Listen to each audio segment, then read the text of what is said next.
कृष्ण राधे राधे राधे कृष्ण राधे कृष्ण राधे कृष्ण राधे राधे राधे कृष्ण राधे कृष्ण राधे कृष्ण राधे कृष्ण राधे कृष्ण राधे राधे राधे कृष्ण राधे कृष्ण राधे कृष्ण राधे राधे राधे कृष्ण राधे कृष्ण राधे कृष्ण राधे राधे राधे श्री कृष्ण गोविंद हरे मुरारी नाथ नारायण वासुदेवा श्री कृष्ण गोविंद हरे मुरारी नाथ नारायण वासुदेवा नाथ नारायण वासुदेवा नाथ नारायण वासुदेवा नाथ नारायण वासुदेवा नाथ नारायण वासुदेवा नाथ नारायण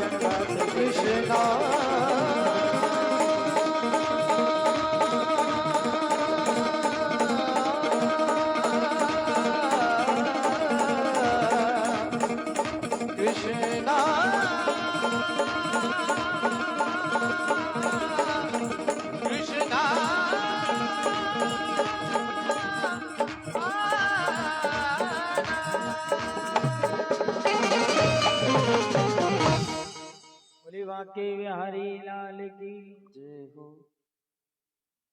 बोली कृष्ण कन्हैया लाल की। आज अंतिम दिवस है। आज हमने आपसे भजन में तालियों का इसीलिए नहीं कहा कि 6 दिन से रोज कहते आ रहे हैं कि ताली भजन में बजाना चाहिए, और 7वें दिन परीक्षा ली भगवान ने आप। बोलो राधे राधे। बोली बांके बिहारी लाल की।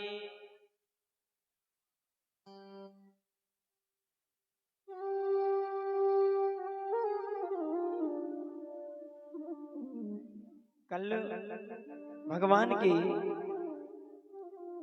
विवाह हुआ मां रुक्मिणी के साथ। भगवान श्री कृष्ण के 16,108 विवाह हुए, जिसमें से भगवान श्री कृष्ण की 8 रानियां प्रमुख थी। महाराज प्रत्येक रानी के गर्भ से 10-10 पुत्र और 1-1 कन्या उत्पन्न हुई। बोली बांके बिहारी लाल की। महाराज उन 10-10 पुत्रों में रुक्मिणी के गर्भ से प्रद्युम्न, चारुदेश, सुदेशण, पराक्रमी, चारुदेश, सुचाक, चारुगुप्त, भद्र, चारुचंद्र, सत्यभामा से भानु, शुभानु, शुभावी, शनि, प्रभानु, भानुवान। महाराज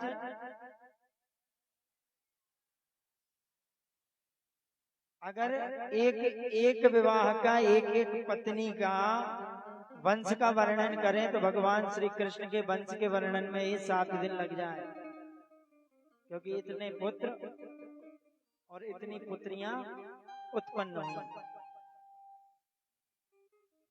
बोली बांके बिहारी लाल की। भगवान श्री कृष्ण के जितने भी विवाह हुए वह विवाह सब अचानक हुए। बाण से तनया मोषा मोपे मो युद्धमा तत्र युद्धम भूद घोरा हरे शंकर मोरत। महाराज भगवान श्री कृष्ण के बड़े पुत्र का नाम था अनिरुद्ध, जिन अनिरुद्ध के साथ महाराज बाण की पुत्री का जन्म विवाह हुआ। ये बाण भगवान बाणासुर भगवान शिव का बड़ा ही भक्त था। बोली बांके बिहारी लाल की। सांवरिया सरकार की। बाणस पुत्र सत ज्येष्ठो बले रासिन महात्मना एन वामन रूपाय हरये दाई मेदिनी। ये राजा बाण जो था भगवान शिव का बड़ा प्रिय भक्त था। एक बार इसने तपस्या करी और तपस्या कर कर भगवान शंकर को मनाया। इसके 1000 महाराज हस्त थे, सहस्त्र हस्त वाला ये बाणासुर था। अब महाराज हम दोनों हाथों से अगर तालियां बजाएं और भगवान को रिझाएं तो हमारे यह हाथ दुख जाते हैं। अगर 4-5 भजन साथ हो जाए तो ये हाथों से ताली बजाई नहीं जाती। मगर बाणासुर के इतने ज्यादा हाथ थे कि वह भगवान के शिव के सामने रोज जाता और रोज भजन गाता और भजन गाकर भगवान को तालियों से खूब आनंदमय उनकी पूजन करता। एक दिन भगवान शंकर ने राजा बाण के पास आकर कहा, कहने लगे, हे बाण, हम तुमसे प्रसन्न हैं, वरदान मांगो। बोले शंकर भगवान की वरदान मांगो। राजा बाण ने कहा, कहने लगे, महादेव, मैं ये चाहता हूं कि संसार में मुझसे लड़ने वाला कोई नहीं। जिसके हजारों हाथ उससे कौन लड़े?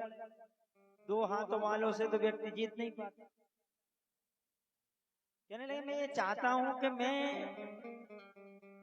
तुम्हारे समान कोई बली हो जिसमें ताकत हो, वह व्यक्ति मेरे पास आए और मुझसे युद्ध करे। भगवान शंकर मन में विचार कर भगवान शंकर ने किया कि इसे अपने बल पर और अपने हाथों पर अभिमान हो गया है। तो कहने लगे, संसार में अभी तो कोई नहीं है, मगर राजा बाण, द्वापर में भगवान श्री कृष्ण जन्म लेंगे तब हम तुम्हें एक पताका देते हैं, एक ध्वजा। उस ध्वजा को तुम अपने शिखर पर टांगना, अपने महल के शिखर पर टांगना। और जब ये ध्वजा, वह पुरुष, वह महान पुरुष जब तुम्हारे महल के समीप आएगा तो ये ध्वजा अपने आप ही गिर जाएगी। महाराज, इस बाणासुर की पुत्री का नाम है उषा। एक रात्रि में उषा सोई तो उषा ने सोते हुए एक स्वप्न देखा। उस स्वप्न में अनिरुद्ध जी को अपने पास अपनी सैया पर देखा। प्रातः काल जब निद्रा खुली तो इसकी एक सखी आई जिसका नाम था चित्रलेखा। बोली बांके बिहारी लाल की। महाराज, चित्रलेखा इसकी सखी जब इसके पास आई, इसके सामने आई, तो इसने चित्रलेखा से कहा, कहने लगी, सखी, मुझे एक राजकुमार आज रात्रि में स्वप्न में आया है और उस राजकुमार से मैं मन ही मन प्रेम करने लगी हूँ और मैं यह चाहती हूँ कि तुम उसका चित्र बनाओ। क्यों? क्योंकि चित्रलेखा को एक वरदान प्राप्त था कि वह जिस भी पुरुष के विषय में सुने वह हूबहू उस पुरुष का चेहरा बना देती।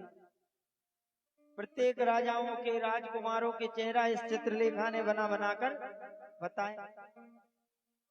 अपितु महाराज, जिन जिन राजाओं के चेहरे बना के बताए तो चित्रलेखा के सामने जैसे ही अनिरुद्ध जी का चेहरा आया तो चित्रलेखा ने कह दिया कि री सखी, मैंने आज रात्रि में इसी राजकुमार को अपनी सैया पर देखा है।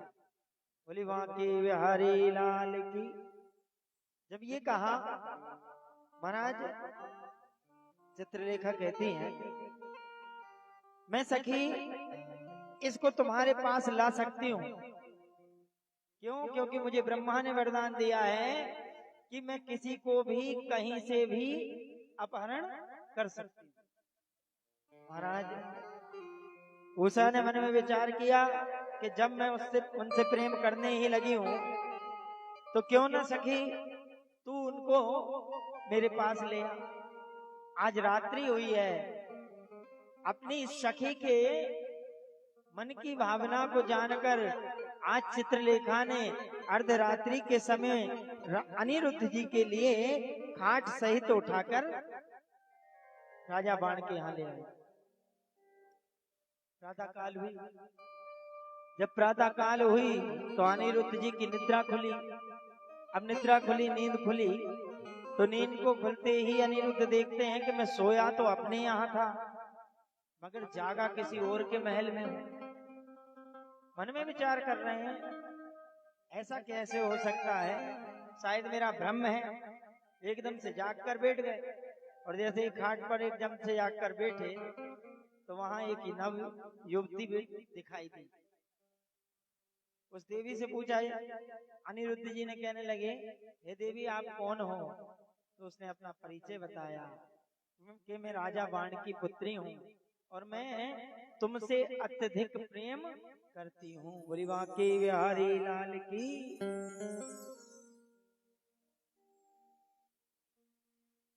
अनिरुद्ध जी के मन में ये विचार आया कि अब तक तो हमारे पिताजी ने इतने हरण कर कर के विवाह करे थे, मगर आज पहले ऐसी कोई युवती देखी जो कि द्वारकाधीश के पुत्र का हरण कर कर ले आई। अभी तक तो हमारे पिताजी ने ही। बोली माँ के बिहारी लाल की। भैया जब कथा का विषय चले, ये भैया कोई काम कर रहे हैं क्या? इनको सबको यहाँ करो, सबको यहाँ पहुँचाओ, क्योंकि कथा में व्यथा बिल्कुल नहीं। बोलो राधे राधे। महाराज जैसे ही अनिरुद्ध जी के सामने वह युवती बैठी और मन में विचार कर रहे हैं कि अब तक हमारे पिताजी ने इतने विवाह करे और सब हर के करे, मैं ये कैसी कालिक पुत गई कि आज किसी युवती ने हमारा हरण करवा लिया। अब मन में विचार कर ही रही हैं कि इतने में उनके विश्राम गृह के सामने कोई सैनिक जा रहा है। उस सैनिक ने एक युवक की आवाज सुनी और जब आवाज सुनी तो राजा बाण के पास जाकर कहने लगा कि हमने आपकी पुत्री के महल में से एक युवक की आवाज सुनी। बोली बांके बिहारी लाल की। जब ये कहा, महाराज कहते हैं कि राजा बाण को जब ज्ञात हुआ, राजा बाण जब आए तो अनिरुद्ध जी को देखा और जो ही अनिरुद्ध जी को देखा तो बांध कर एक कमरे में पटक दिया।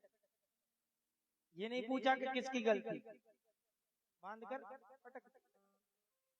अब कई दिन बीत गए द्वारका में, द्वारकाधीश के यहाँ जब ये ज्ञात हुआ कि अनिरुद्ध है नहीं, अनिरुद्ध की खोज प्रारंभ हुई। अब जब अनिरुद्ध जी की खोज प्रारंभ हुई महाराज, तो नारद जी आए। चारों दिशाओं में अनिरुद्ध जी का कोई पता नहीं, सब खोज डाले। नारद जी ने आकर कहा, कहने लगे महाराज किसे ढूंढ रहे हो? बोले हम हमारे बड़े पुत्र अनिरुद्ध को ढूंढ रहे हैं। कहने लगे वो तो बंदी बन के पड़े हुए हैं राजा बाण के यहाँ। बोले अच्छा, सारी बात बताई। अब नारद जी तो भैया ऐसे हैं कि जो शत्रु के यहाँ भी चले जाए और भगवान के पास भी आ जाए, तो भगवान ने उनको आशीर्वाद दे रखा है कि नारद जी कभी भी किसी के यहाँ जा सकते हैं। नारद जी ने आकर जो ही बताया तो बलदेव जी के साथ भगवान श्री कृष्ण रथ पर आरूढ़ हुए हैं और रथ पर आरूढ़ होकर राजा बाण की नगरी की ओर चले हैं। महाराज जब चले तो अनिरुद्ध भगवान श्री कृष्ण जब गए हैं द्वारका से राजा बाण के यहाँ, तो उसको जो ध्वजा दी थी भगवान शंकर ने, आज वह ध्वजा नीचे की ओर झुक गई है। जब झुकी तो महाराज झुकते ही जान गया कि मुझसे कोई ऐसा व्यक्ति लड़ने आ रहा है जो भगवान शंभू के तुल्य है, भगवान शिव के तुल्य है। मन में सोच ही रहा था कि इतने में भगवान श्री कृष्ण ने युद्ध का शंख बजा दिया। इसने भगवान शंभु का आवाहन किया। इसको वरदान प्राप्त था कि ये जब चाहे तब भगवान शंकर को बुला सकता था। भगवान का बड़ा प्रिय था, भगवान शंकर को बुलाया है। आज भगवान शंकर भगवान कृष्ण से युद्ध करने के लिए तत्पर हुए हैं। यह भक्त अगर चाहे तो भगवान से भगवान को भी लड़वा दे। जैसे हनुमान जी को राम जी से लड़वा दिया था, भक्त ने ही लड़वाया। तो भक्तों की बड़ी महिमा है। महाराज भगवान शंकर खड़े हुए हैं। आज भूत भावन भोलेनाथ ने भी धनुष बाण अपने हाथ में लिए हैं। आज मेरे कन्हैया ने भी धनुष बाण लिए। भूत भावन ने भगवान शंकर ने बाण छोड़ा तो मेरे गोविंद ने जिम्राण बाण छोड़ा, जिससे भगवान शंकर को जमाइयां आने लगी। फिर भगवान शंकर ने उष्णिक ज्वर में बाण छोड़ा, जिससे बुखार आता है। तो मेरे गोविंद ने उसका भी कटाक्ष किया। अब जब कटाक्ष किया तो महाराज भगवान शंकर कह रहे हैं कि हम दोनों में कोई हारने वाला तो है नहीं। राजा बाण से कि एक एक भुजा को मेरे गोविंद ने जिस प्रकार राम जी बाण चलाते थे उसी प्रकार आज कन्हैया बाण चला रहे हैं। एक एक भुजा को काट दी, हजारों भुजाओं को काट दी, केवल 4 भुजा रहने दी। अब जब 4 भुजाएं रहने दी तो भगवान शंकर ने इशारा किया कि अभी भी कुछ नहीं बिगड़ा, चरण पकड़ लो। अगर चरण पकड़ लोगे तो तुम्हें भगवान छोड़ देंगे। महाराज जो भगवान की शरण में आ जाता है, करुणा कर, भले ही उसके जीवन में उसने कितने ही पाप किए हों, भले ही उसने अपने प्रारब्ध में कितने ही पाप किए हों, उसके प्रारब्ध को भगवान मिटा ही देते हैं। बोले बांके बिहारी लाल की, सांवरिया सरकार की जय हो। ओ कृष्ण कहने से तर जाएगा, वो कृष्ण कहने से तर जाएगा, पार भव से उतर जाएगा। कृष्ण कहने से तर जाएगा, पार भव से उतर जाएगा। कृष्ण कहने से तर जाएगा, पार भव से उतर जाएगा। कृष्ण कहने से तर जाएगा, पार भव से उतर जाएगा। उस गली होगी चर्चा तेरी, चर्चा तेरी, उस गली होगी चर्चा तेरी, चर्चा तेरी, उस गली होगी चर्चा तेरी। जिस गली से गुजर जाएगा, उस गली होगी चर्चा तेरी। जिस गली से गुजर जाएगा, नाम कहने से तर जाएगा, पार भव से उतर जाएगा।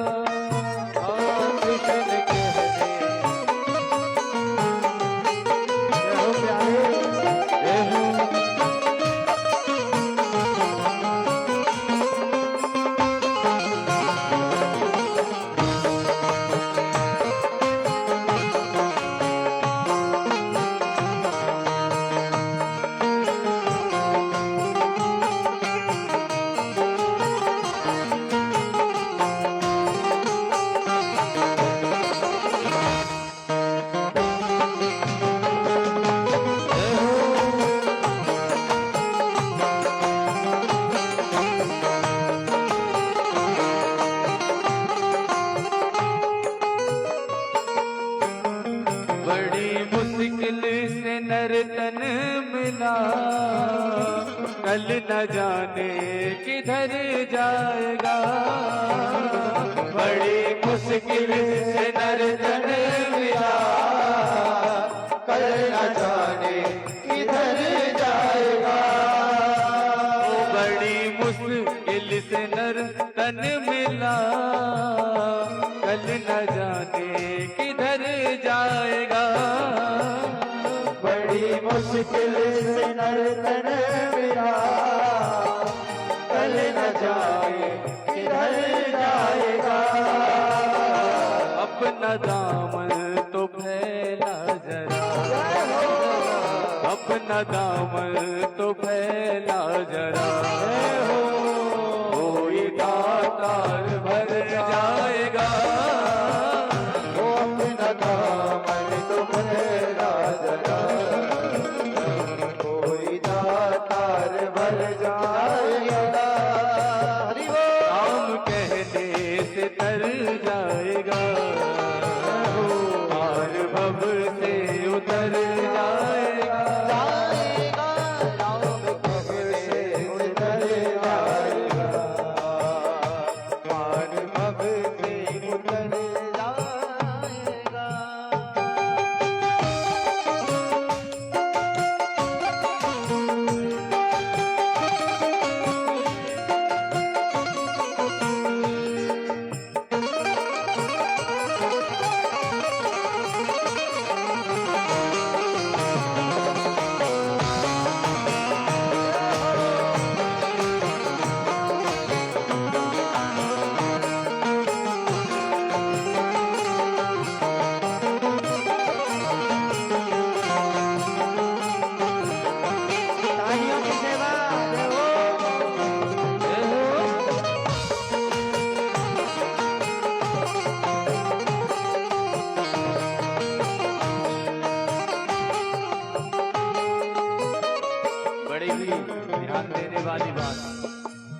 बड़ी ही ध्यान देने वाली बात लिखी है यहाँ। सब कहेंगे कहानी तेरी, जब इधर से उधर जाएगा। सब कहेंगे कहानी तेरी, जब इधर से उधर जाएगा। सब कहेंगे कहानी तेरी, जब इधर से उधर जाएगा। सब कहेंगे कहानी तेरी, जब इधर से उधर जाएगा। याद आएगी चेतन तेरी, चेतन तेरी याद आएगी चेतन तेरी। काम ऐसा जो कर जाएगा, याद आएगी चेतन तेरी। काम ऐसा जो कर जाएगा, वो श्याम कहने से तर जाएगा। पार भव से उतर जाएगा। वो श्याम कहने से तर जाएगा, पार भव से उतर जाएगा। वो श्याम कहने से तर जाएगा, पार भव से उतर जाएगा। श्याम कहने से तर जाएगा, पार भव से उतर जाएगा। उतर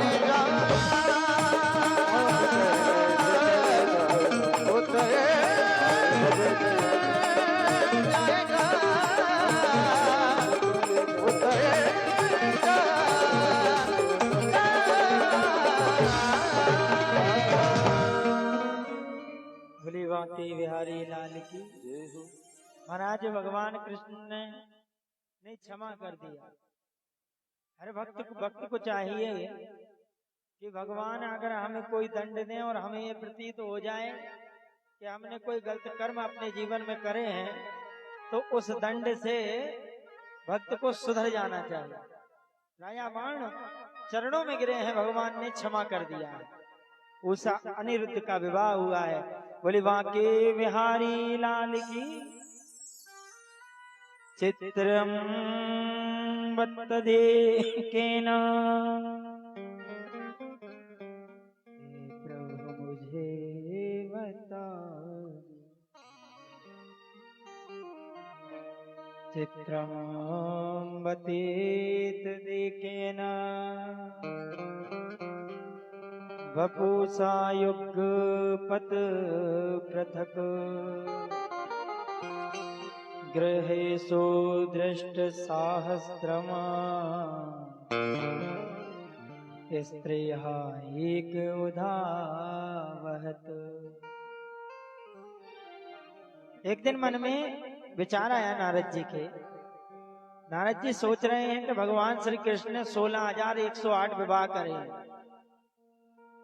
प्रत्येक दिन भगवान किस रानी के महल में कितने दिन रहते हैं ये देखना चाहिए। तो आज नारद जी आए हैं और द्वारका में प्रत्येक रानी के राजमहल में जा रहे हैं। अब मैया रुक्मणी के आए और रुक्मणी के आए तो वहां भगवान कृष्ण विश्राम कर रहे हैं। देवर्षि नारद क्यों आए हो? बोले महाराज आपके दर्शन करने की इच्छा हुई इसलिए। अब महाराज वहां से दर्शन करने के बाद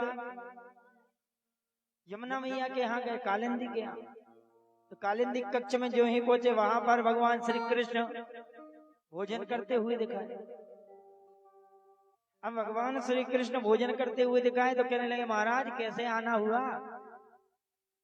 बोले बस आपके दर्शन करने की अभिलाषा थी।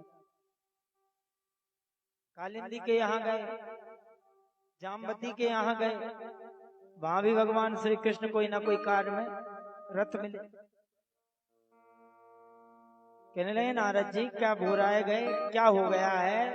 पहले तुम इन रानी के आए, फिर तुम इनके आए, फिर तुम इनके आए, आप ये बताओ क्या चाहते हो? बोले प्रभु मैं ये देखना चाहता था कि आप किस रानी के यहाँ कितने समय रुकते हो, क्योंकि आपकी 16,108 रानियां और आप केवल अकेले। कहने लगे नारद मैं अकेला नहीं हूं। बोले तुम जैसा भक्त अगर मुझे में भेद करने लगा और इस माया से मोहित होने लगा तो तुम्हारी भक्ति अभी कमी है तुम्हारी भक्ति में। बोले महाराज कैसे? कहने लगे मैं प्रकृति के हर एक कण कण में विद्वान हूँ, केवल भक्त की नजर चाहिए मुझे देखने की। और मैं जहां जा रहा हूँ, मतलब जहां आप जा रहे हो वहीं मैं तुम्हें दिखाई दे रहा हूँ। क्यों? क्योंकि तुम मेरे बड़े प्रिय भक्त हो। बोली बांके बिहारी लाल की। इसीलिए भक्त को चाहिए कि हरि व्यापक सर्वत्र समाना, प्रेम ते प्रकट होई मैं जाना। केवल भगवान को अगर प्रकट करना है तो सब में सिया राम में सब जग जानी, करहूं प्रणाम जोरी जुग पानी। बोले बांके बिहारी लाल की। महाराज भगवान श्री कृष्ण ने जरासंध का उद्धार करवाया है। आज 5 पांडवों ने मन में विचार किया कि इतना भयंकर युद्ध हो गया, महाभारत युद्ध हो गया। उस युद्ध में कितने हजार घोड़े हाथी मारे गए। अब हम एक यज्ञ करें। उस राष्ट्रीय यज्ञ की तैयारी हुई है। राष्ट्रीय यज्ञ में महाराज समस्त 5 पांडव भगवान श्री कृष्ण। अब यज्ञ के लिए क्या किया जाता है? चंदा किया जाता है। कोई भी कार्य, किसी की क्षमता नहीं कि कोई भी कार्य एक व्यक्ति कर सके, क्योंकि ये जो कार्य हो रहा है वह सब आप लोगों की सहायता से ही हो रहा है। अब महाराज जैसे ही भगवान के वन में ये बात आई कि अभी जरासंध की मृत्यु नहीं हुई है और जरासंध को वरदान प्राप्त है कि वह केवल भीम के द्वारा ही मरे। तो पांचों पांडवों के साथ ब्राह्मणों का वेश बनाकर भगवान श्री कृष्ण इस जरासंध के यहाँ गए। अब जैसे ही जरासंध के यहाँ पहुंचे तो हट्टे कट्टे भीम को देखकर जरासंध तो पहचान गया कि ये ब्राह्मण नहीं है। अब मन में विचार कर रहा है कि ब्राह्मण वेश बनाकर आए हैं और भिक्षा के लिए आए हैं तो भिक्षा देनी चाहिए। कहने लगे महाराज भिक्षा में क्या चाहिए? बोले भिक्षा में बस इतना चाहिए कि जो हमसे हट्टा कट्टा हो उससे आप युद्ध करो। बोले महाराज ठीक है। जब ये कहा तो महाराज आज दो योद्धा रणभूमि में उतरे हैं। मल्ल युद्ध होने लगा। मल्ल युद्ध जो ही होने लगा तो कभी जरासंध नीचे, कभी भीम ऊपर, कभी जरासंध ऊपर, कभी भीम नीचे। अब ऐसी क्रीड़ा कर रहे हैं। अब इस जरासंध को यह वरदान प्राप्त था कि इसको मारकर, इसको चीर कर कोई विपरीत दिशा में न फेंके तब तक ये मरे ना, ये आपस में जुड़ जाए। तो महाराज बहुत देर हो गई, बहुत समय लग गया। जब जरासंध की मृत्यु नहीं हुई तो भगवान श्री कृष्ण ने भीम के लिए इशारा किया और एक तिनका उठाया और उस तिनके को बीच में से फाड़ दिया है और विपरीत दिशाओं में फेंक दिया है। भीम समझ गए कि इसकी मृत्यु ऐसे ही होगी।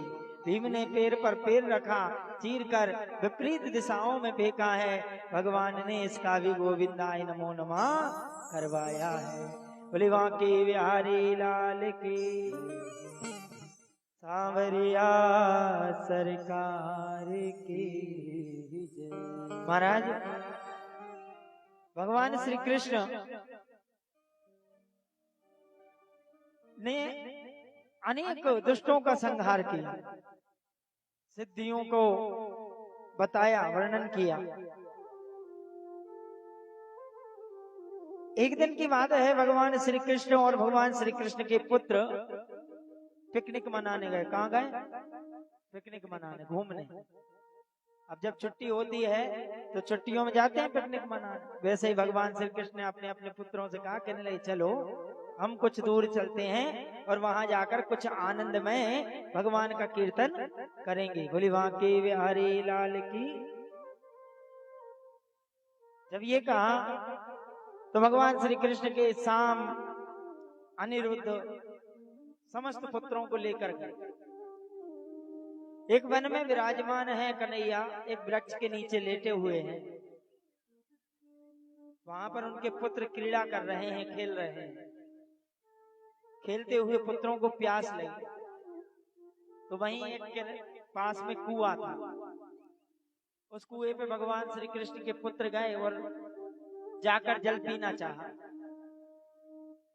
तो पहले कुएं में उतरते थे लोग, उतर जाते थे, वैसी व्यवस्थाएं होती थी। तो एक पुत्र उतरा और जैसे ही पुत्र उतरा तो पुत्र ने देखा कि उसमें एक बहुत भयंकर गिरगिट है। उस गिरगिट को देखकर मन में विचार किया कि पिताजी ने कहा है कि जब भी कोई दुष्ट कर्म करता है उसको ऐसी योनि प्राप्त होती है, गाय बन जाए, बछड़ा बन जाए, प्रकृति के जितने जीव हैं वह जीव बन जाए।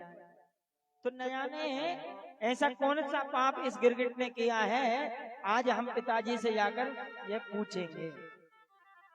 बोली बांके बिहारी लाल की। महाराज कन्हैया से आकर पूछा, कहने लगे पिताजी पिताजी हमने इस कुएं में एक बहुत बड़े गिरगिट को देखा है, वह गिरगिट कौन है? हम ये जानना चाहते हैं और इसने गिरगिट की योनि क्यों पाई? बोली बांके बिहारी लाल की।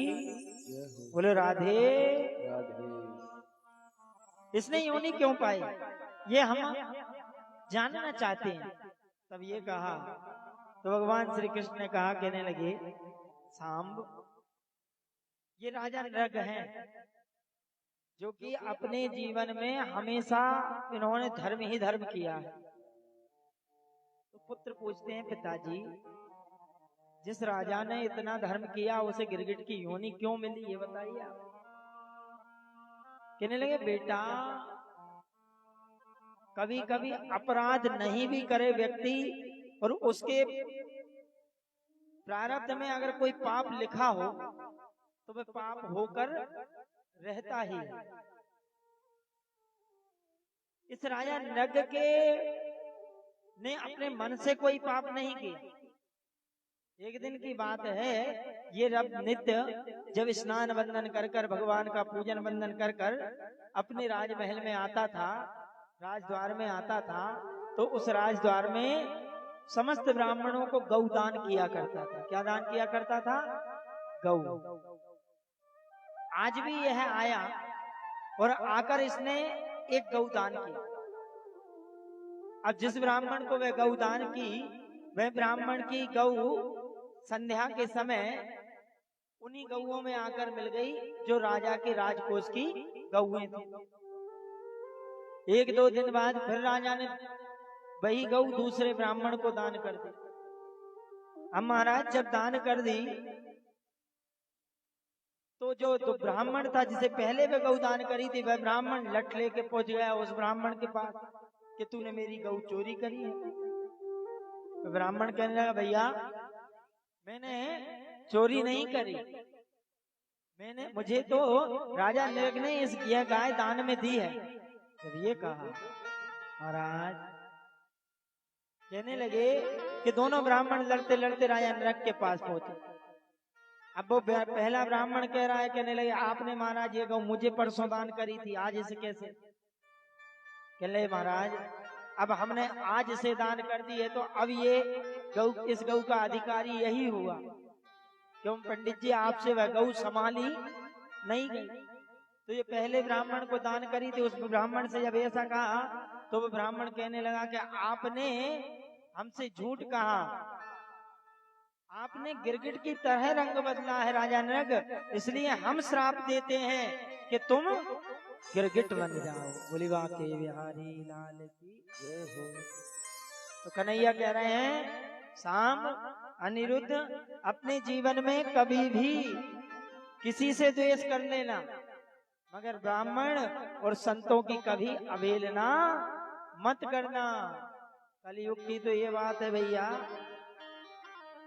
कि अगर एक ब्राह्मण को पूजन पाठ पर लगा दिया जाए तो उस ब्राह्मण से ऐसी चर्चा करते हैं, यहाँ के लोग तो नहीं आते, कई जगह हमने देखा है, अरे बामन कहाँ जा रहा हो, अरे ब्राह्मण,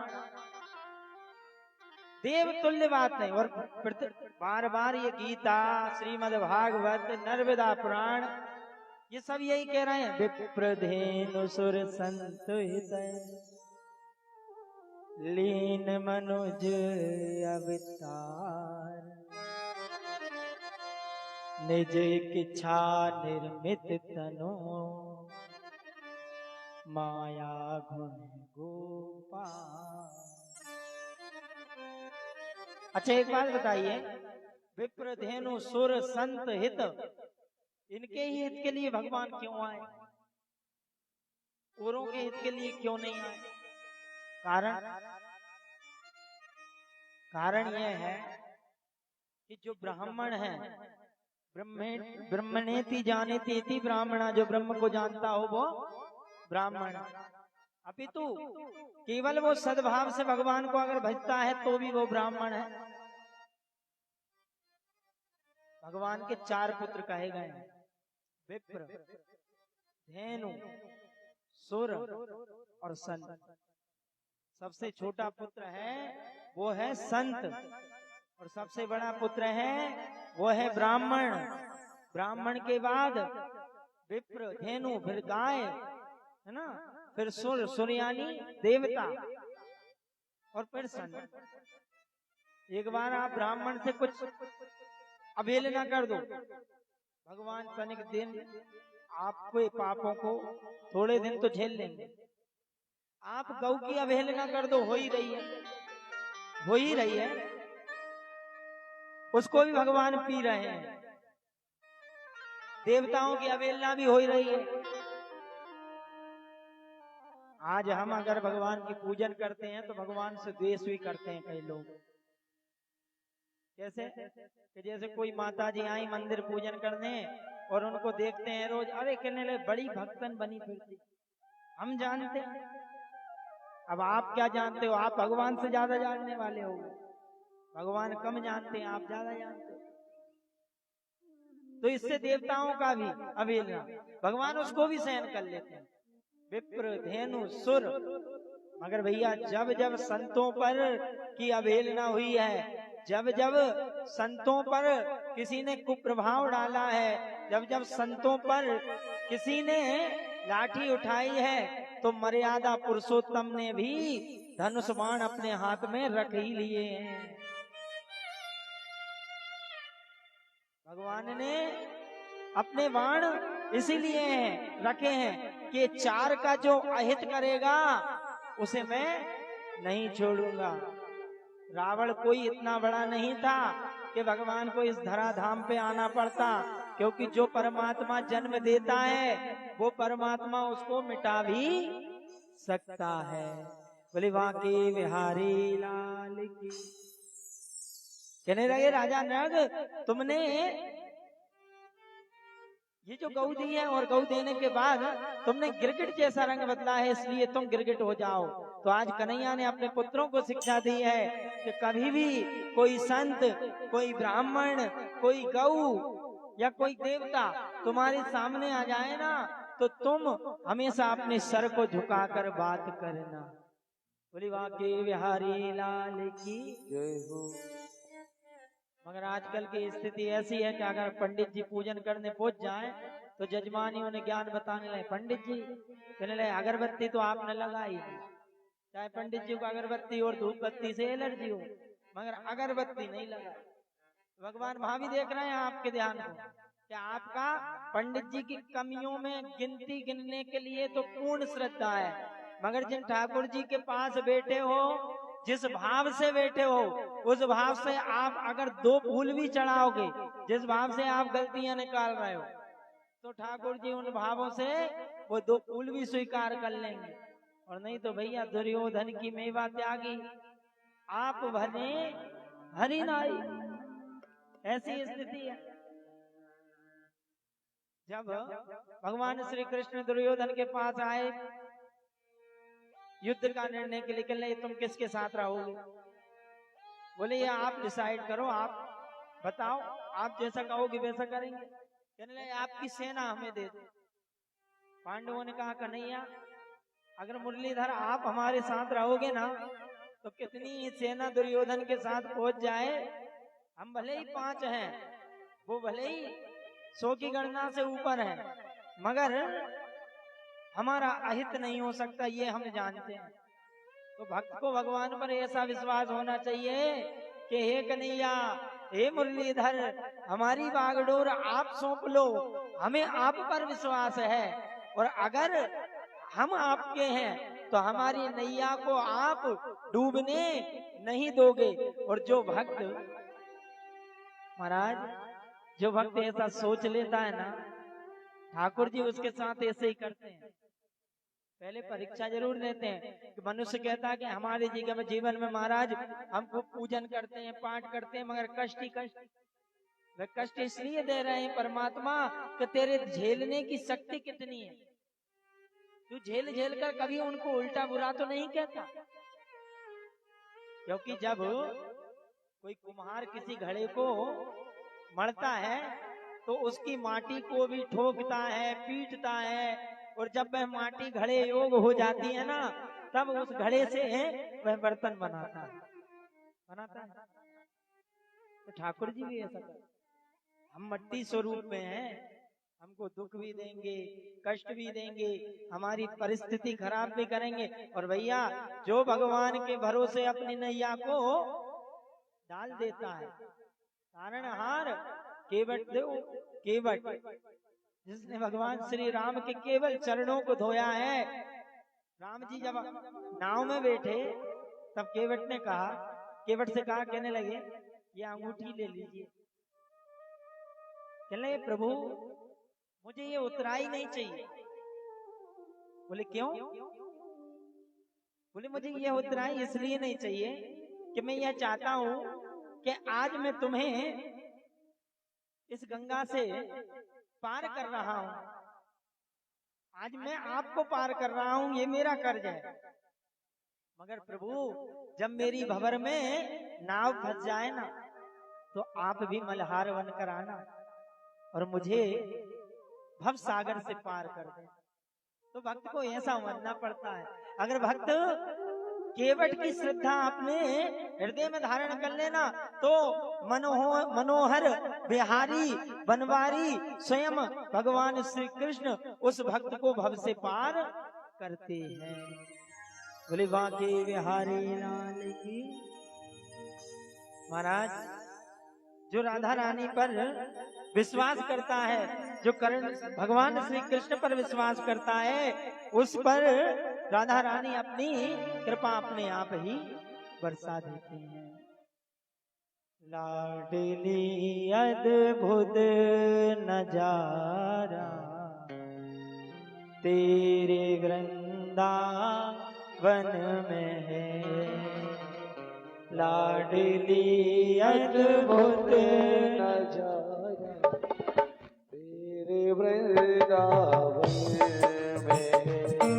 ओ बेसहारों का सहारा तेरे वृंदावन में है।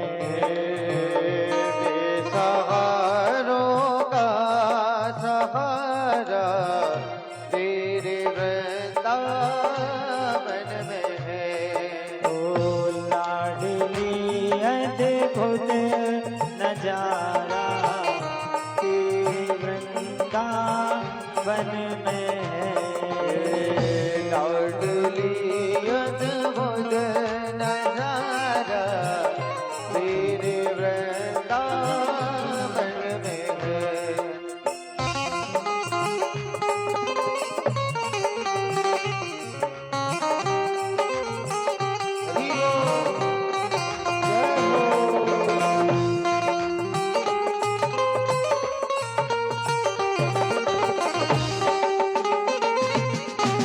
हरि बोल।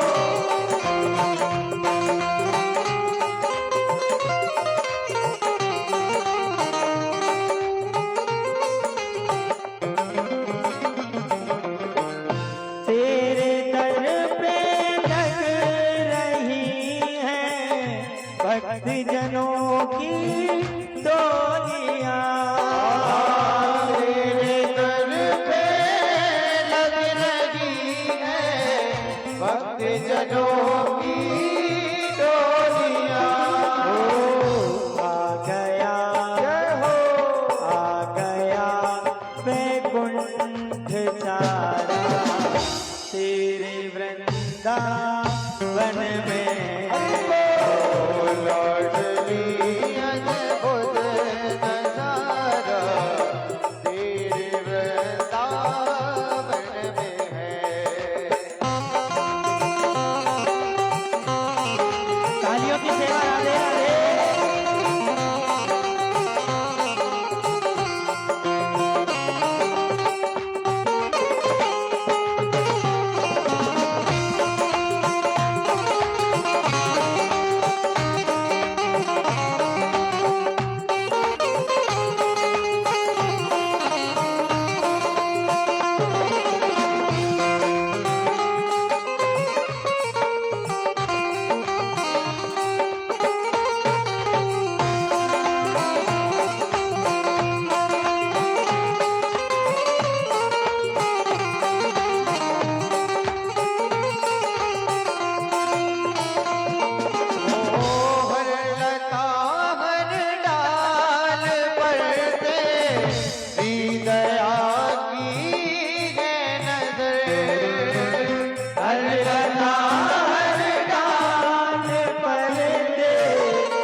भक्त राधा रानी से क्या कह रहा है?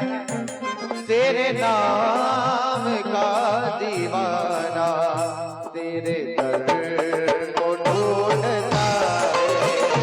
तेरे नाम का दीवाना तेरे दर को ढूंढता है।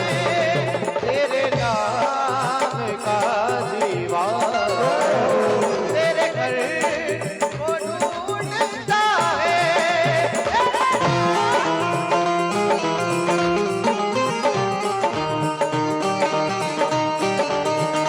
तालियों की सेवा हो।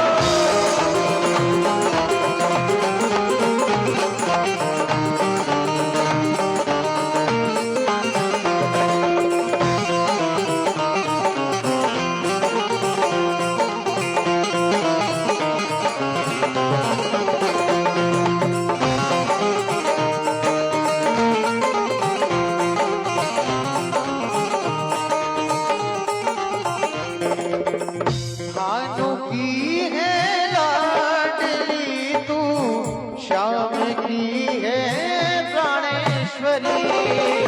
भानु की है लाडली तू श्याम की प्राणेश्वरी। भानु की है लाडली तू श्याम की प्राणेश्वरी। भानु की है लाडली तू श्याम की प्राणेश्वरी। प्रेम का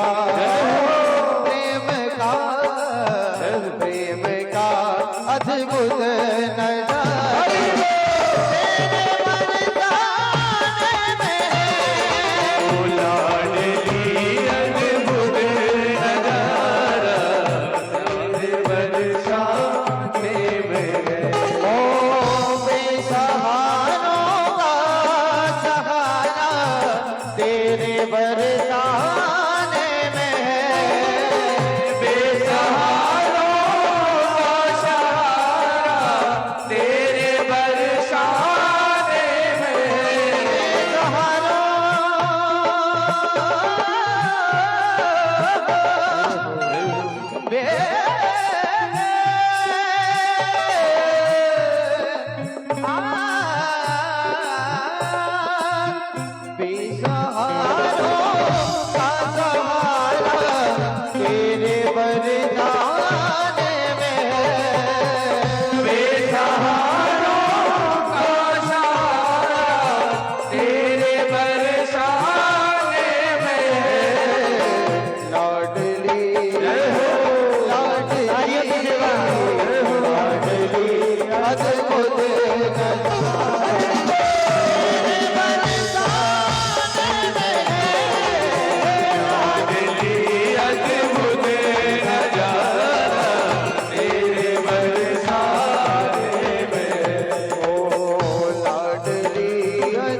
तेजमल सोनी जी, महेश जी सोनी जी भोपाल से पधारे हैं। एक बार जोरदार तालियों से उनका स्वागत करें। आकाश जी, श्रीमान जी, हुकुमचंद्र जी सोनी जी लामा खेड़ा से पधारे। एक बार जोरदार तालियों से सभी उनका स्वागत करेंगे और कहेंगे क्या? लाडली लाडली लाडली अद्भुत नजारा तेरे बरसाने में है। लाडली अद्भुत नजारा तेरे बरसाने में। ओ लाडली अद्भुत नजारा तेरे बरसाने में। लाडली अद्भुत नजारा तेरे बरसाने में। लाडली अद्भुत नजारा तेरे बरसाने में, तेरे बरसाने में। बोली बांके बिहारी लाल की जय। तो अपने पत्रों से ऐसा कहा कहने लगे कि कभी भी ब्राह्मण और संतों का अपमान नहीं करना, ये शिक्षा दी। महाराज शिशुपाल ने भगवान श्री कृष्ण के लिए 100 गालियां सुनाई। भगवान श्री कृष्ण का हृदय इतना शांत है। फिर जब 101 गाली हो गई तब मेरे भूतभावन भगवान श्री कृष्ण ने अपने हाथ से सुदर्शन चक्र से उसकी भी मुक्ति करी। क्योंकि शिशुपाल जो था वह भगवान श्री कृष्ण की बुआ का पुत्र था, रिश्ते में भाई लगता था। 1 बार गाली, 2 बार गाली, 3 बार गाली, महाराज 100 गालियां तक का वादा किया था अपनी बुआ से कि बुआ जी मैं आपकी कोख जब तक नहीं उजाड़ूंगा तब तक इसकी 101 गालियां ना हो जाए। बोले बांके बिहारी लाल की। महाराज जब 101 गालियां हुई, जब शिशुपाल और दंत वक्र को भी मेरे गोविंद ने मुक्त किया है। महाराज राजसूय यज्ञ में यज्ञ प्रारंभ होने जा रहा था। उस यज्ञ में नंदगांव से मैया यशोदा, नंद बाबा, भगवान श्री कृष्ण की वो गोपियां आई थी शिवरंजनी, जो गोपियां भगवान श्री कृष्ण को अत्यधिक प्रेम करती थी, वे गोपियां आई। समस्त शिविर लगे हुए थे कुरुक्षेत्र की रणभूमि में। देश विदेश से सब उस यज्ञ में सम्मिलित होने आए थे। आज मैया यशोदा को अपनी आंखों से दिखाई नहीं देता। महाराज श्री कृष्ण को आज रुक्मणी ने एक गिलास दूध गर्म करके दिया।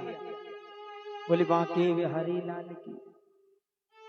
एक गिलास जब दूध गर्म करके दिया ना रुक्मणी जी ने भगवान श्री कृष्ण को, तो भगवान की 16,108 रानियां हैं। उस गरम गरम दूध को मेरे गोविंद ने पिया और पीकर एक लंबी सांस खींची और सांस खींचने के बाद कहा राधा। रुक्मणी मन में विचार कर रही हैं कि दूध मैंने दिया, इनकी 16,108 रानियां हैं, उन रानियों में से कृष्ण ने आज तक किसी का नाम बेचैनी में नहीं लिया। जब भी नाम लिया तो सिर्फ राधा का लिया, ये क्यों? आज रुक्मणी कह रही है भगवान मुझे ऐसा प्रतीत होता है आप मुझसे प्रेम नहीं करते। बोले नहीं रुक्मणी, तुम मेरी लक्ष्मी स्वरूपा पत्नी हूं, मैं तुमसे ही प्रेम करता हूं। महाराज रुक्मणी कहती हैं मैंने दूध दिया और आपने राधा का नाम लिया, वह राधा कौन है? और जो ही ये कहा रुक्मणी ने कि वह राधा कौन है, तो महाराज मेरे कन्हैया की आंखों से आंसू गिरे। राधा का नाम सुनते ही राधा क्या है तुम राधा को नहीं जानते।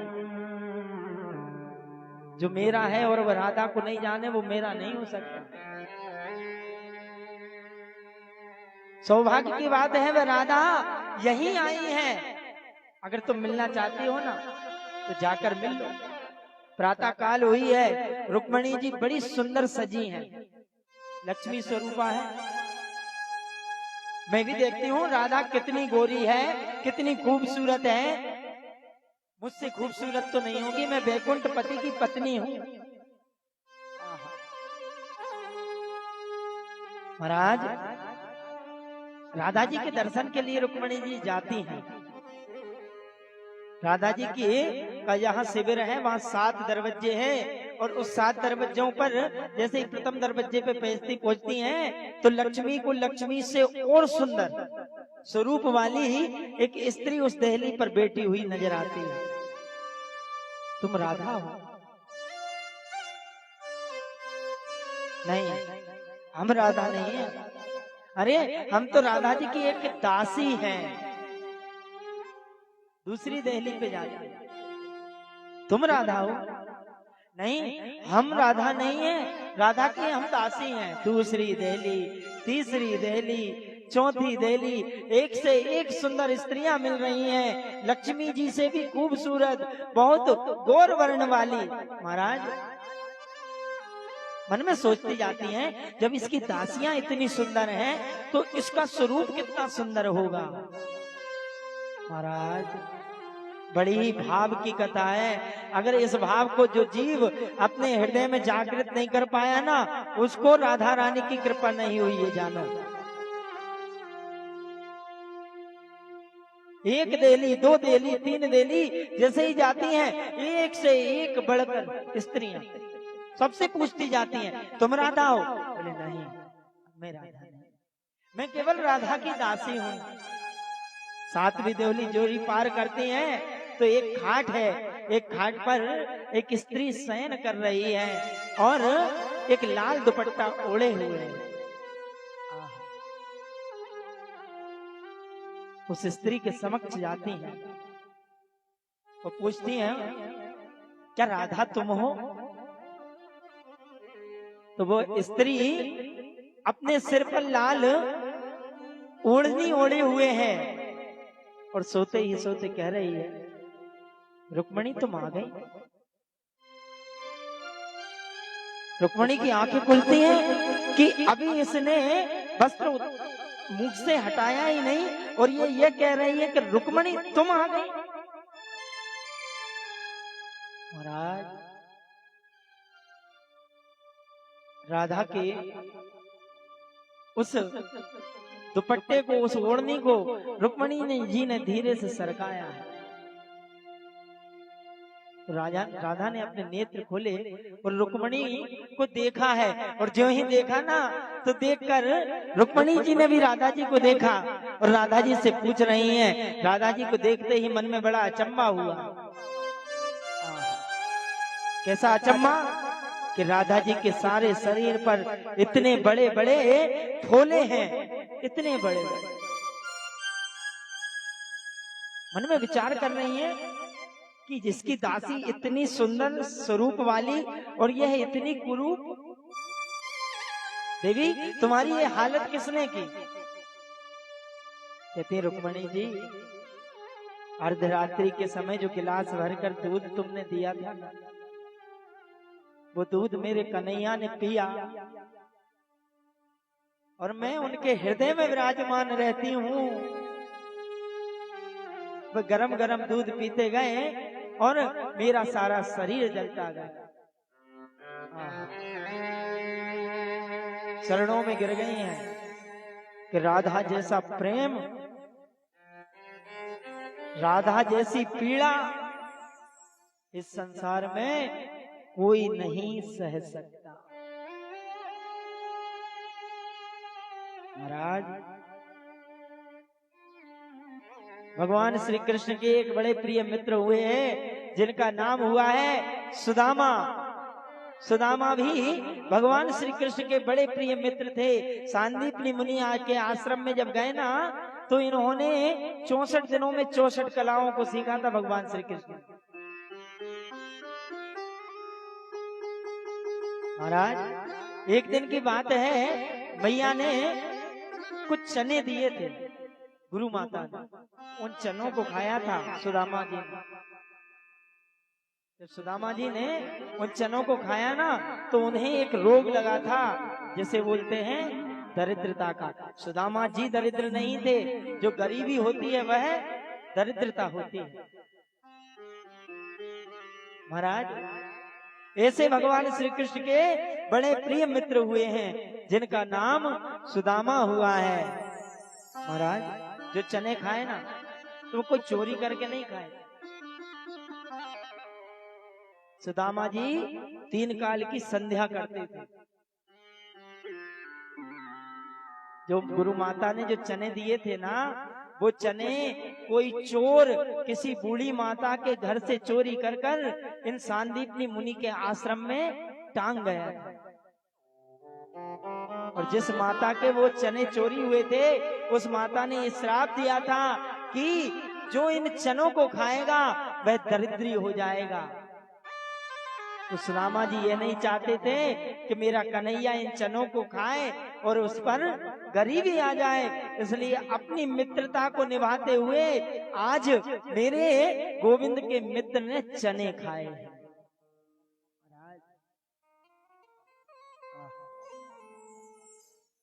चने खाए ना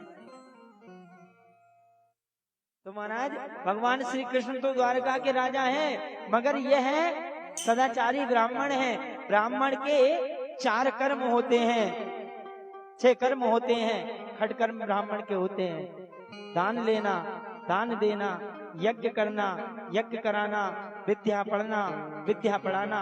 सदाचारी ब्राह्मण है, कभी किसी से मांगते नहीं। इनका एक नियम है, भगवान कृष्ण का मन ही मन जाप करना, हे कृष्ण श्री कृष्ण श्री कृष्ण। महाराज सुदामा जी ऐसे हैं कि नित्य गोधूली बेला जब आती है, संध्या का समय आता है, तो सुदामा जी केवल 5 घर मांगते हैं। कितने घर? 5 घर। इनकी पत्नी का नाम है सुशीला, इनके 4 पुत्र और 1 बिटिया है। मगर महाराज कभी भी किसी बड़े आदमी के यहाँ इन्होंने हाथ नहीं फैला। इनका एक ही नियम, 5 घर में जो जितना दे दे उससे अपनी जीविका चलाते थे। महाराज एक दिन कन्हैया बैठे हैं अपने झूले पर, झूले पर बैठते हुए अर्धरात्रि में अपने अधरों पर मुरली रखी है मेरे गोविंद ने, और जब मुरली रखी ना, बंसी रखी, तो महाराज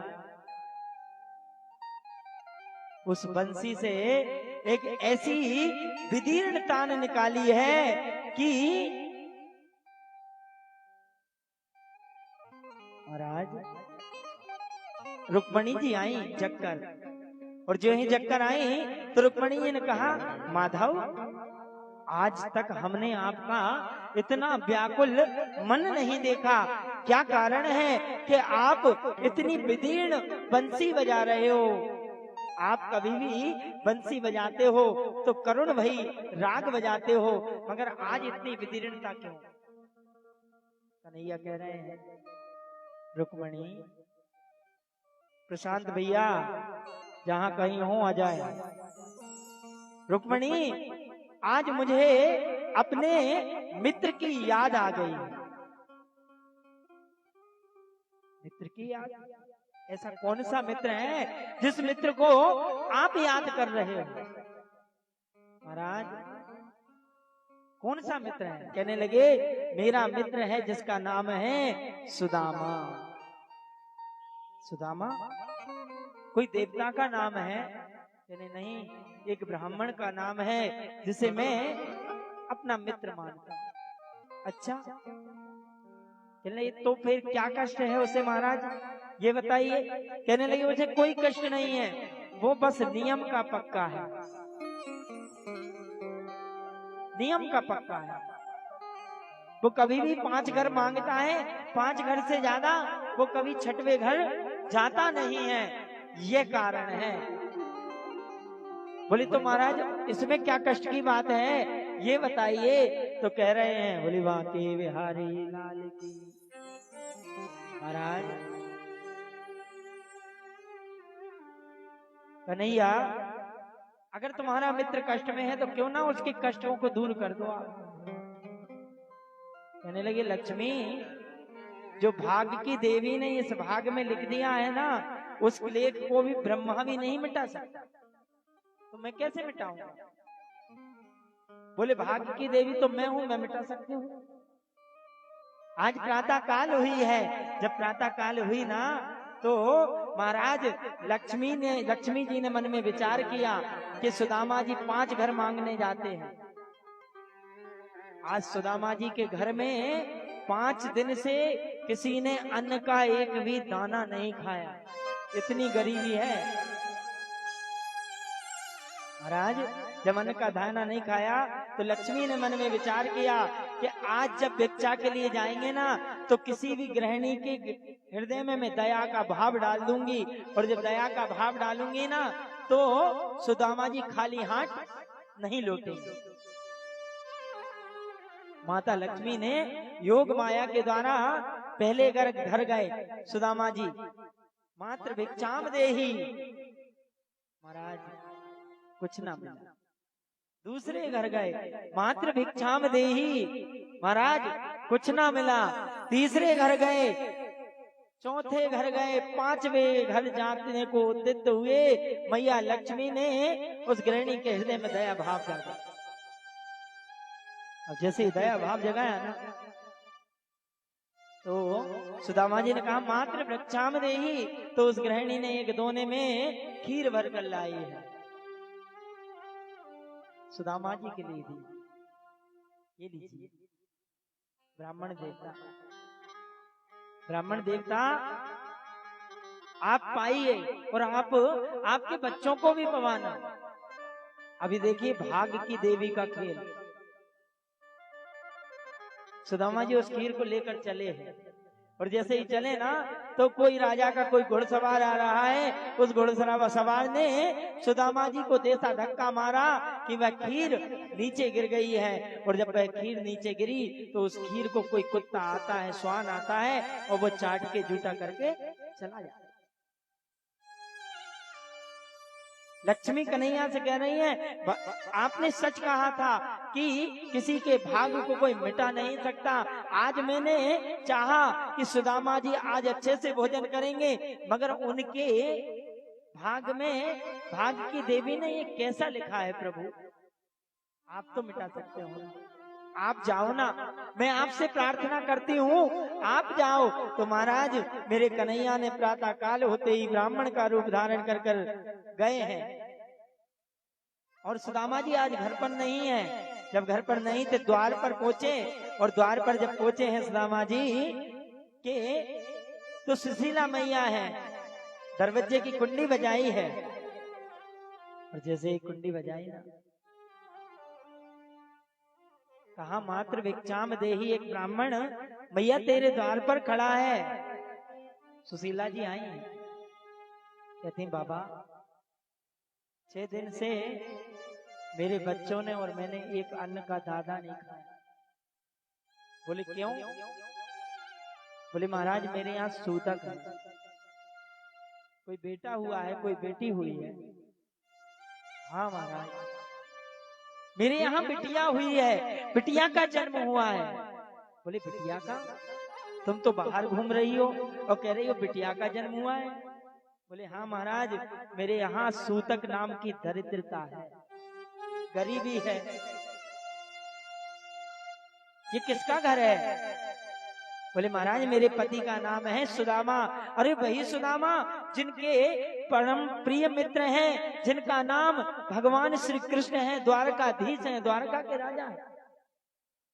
सुशीला से जब ये है भगवान श्री कृष्ण ने ब्राह्मण का रूप धारण कर कर कहा, तो उस ब्राह्मण से कहती है सुशीला क्या आप सच कह रहे हैं भगवान श्री कृष्ण मेरे पति के मित्र हैं क्या? महाराज देवी अभी तक आपको कभी सुदामा जी ने ये बताया नहीं क्या? बोले नहीं, अभी तक वो कृष्ण कृष्ण करते तो थे, मगर अभी तक ये नहीं बताया कि द्वारका के जो राजा कृष्ण हैं वो राजा कृष्ण मेरे पति के मित्र हैं।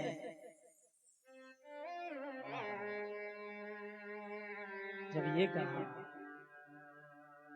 ठीक है आज आते हैं, जब पति आएंगे तो मैं उनसे पूछूंगी कि तुम्हारे मित्र क्या कृष्ण है? जब ये कहा सुदामा जी घर आए। जब सुदामा जी घर आए तो आज सुशीला ने भोजन परोसने से पहले संध्या वंदन की जाती है। सुदामा जी ने हाथ मुंह धोए हैं, हाथ मुंह धोकर कन्हैया के नाम की माला फेर रहे हैं। जय श्री कृष्ण जय श्री कृष्ण जय श्री कृष्ण।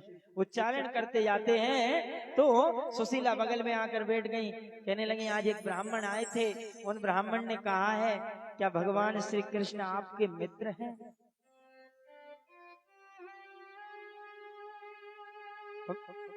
सुदामा जी ने नहीं सुना, फिर कहा क्या भगवान श्री कृष्ण आपके मित्र हैं? जो ही कृष्ण सुनाना हृदय व्याकुल हो गया। जब हृदय व्याकुल हुआ तो कन्हैया का नाम सुनते ही मेरे सुदामा के आंसू गिरे। और जब सुदामा जी के आंसू गिरे ना तो सुशीला ने कहा कि आपने अभी तक क्यों नहीं बताया कि कन्हैया तुम्हारे मित्र हैं, कृष्ण तुम्हारे मित्र हैं। कितनी गरीबी सहते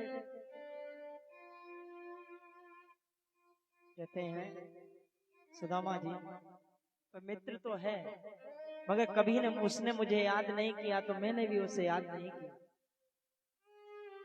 क्यों?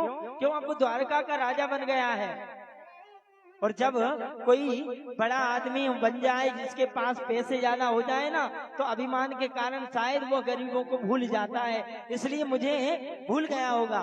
मगर कन्हैया के प्रेम के भाव में बहकर ये कह तो दिया, मगर फिर ये भी कह रहे हैं कि नहीं मेरा मित्र ऐसा नहीं। महाराज कन्हैया का नाम सुनते ही जब ये कहा तो कहने लगे क्यों नहीं जाते अपने मित्र के पास, जाओ और जाकर उनसे भेंट कर आओ और कुछ मांगने चले जाना। कहते मांगने नहीं जाना। अरे वो मित्र ही क्या जो मित्र के पास मांगने जाए?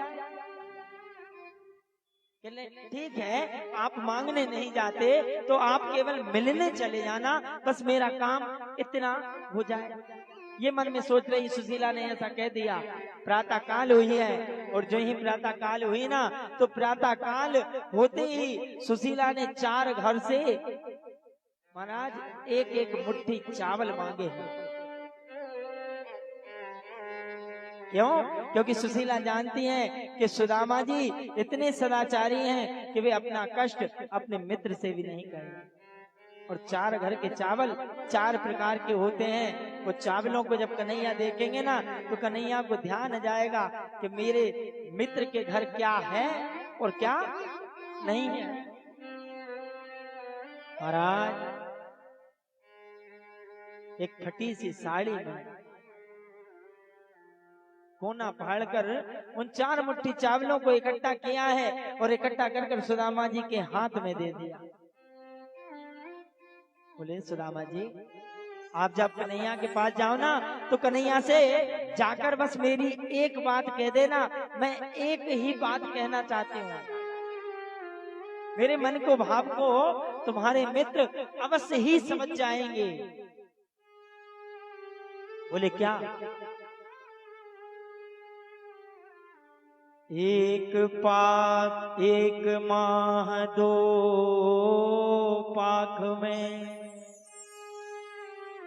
2 एकादशी हो, मेरे घर गोपाल जो नित दीनी मोह। 1 माह 2 पाख में 2 एकादशी हो भैया। कहती हैं सुदामा जी से, सुदामा जी बस इतना कह देना 1 महीना होता है उसमें कृष्ण पक्ष शुक्ल पक्ष दोनों आते हैं, उनमें 2 एकादशी होती हैं। मगर कन्हैया तुम्हारी भाभी तो नित्य एकादशी कर रही है। महाराज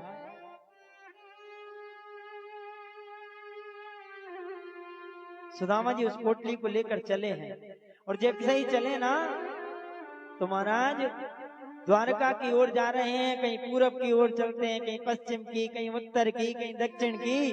और जैसे ही पूरब पश्चिम उत्तर दक्षिण चलते हैं ना तो चलते चलते चलते चलते भाव जागृत होते हैं। आज मेरा बचपन का बिछड़ा हुआ मित्र मुझसे मिलेगा, आज मैं उससे मिलने जा रहा हूँ। महाराज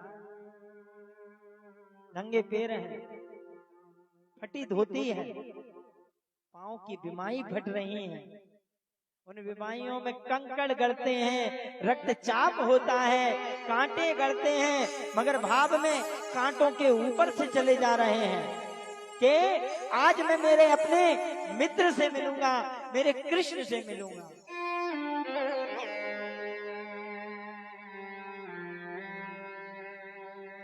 एक नदी आई, उस नदी के किनारे संध्या बेला हो गई है, और जैसे ही संध्या बेला हुई ना महाराज, तो सुदामा जी रुके, नींद आ गई। और जो ही नींद आई है तो सुबह मानो भगवान श्री कृष्ण ने उस नदी के स्थान पे से जाकर द्वारका में सुदामा को लिटा दिया है। तो द्वारका में नींद खुलती है मेरे सुदामा जी की, और सुदामा जी देखते हैं चारों ओर बड़ी बड़ी मंजिलें तनी हुई हैं, स्वर्ण के बड़े बड़े महल नजर आ रहे हैं। उन महलों को देखते हैं, वहां के एक गोप से पूछते हैं भैया ये किसकी नगरी है? बोले महाराज ये द्वारकाधीश की नगरी है। अच्छा, मैं द्वारका पहुंच गया? बोले शायद रात्रि में चलते चलते आ गया होऊंगा। जब ऐसा कहते हैं महाराज,